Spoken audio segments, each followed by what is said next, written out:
Hi, Kevin here. I'm going to show you guys how to start your Dodge Ram with a dead key fob. Okay, so first thing, see it's dead, obviously. Push all the buttons, nothing happens. Okay, so the first thing you're going to do, you're going to pull the key out right here. So you push the little button on the side and pull it out. I already have the key out because I'm going to try and do this one hand. Stick it in, you unlock the door, pull the key out.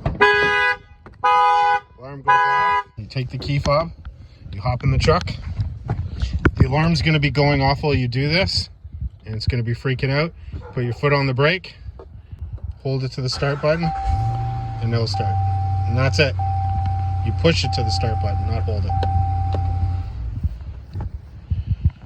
So one more time, you're going to take the key fob, you're going to push the start button, and it's going to start. If it doesn't start the first time, just push it a couple times, try your foot, push it again. All this while the alarm's going off, so it could be stressful for you for a second, but just keep doing it, it'll start.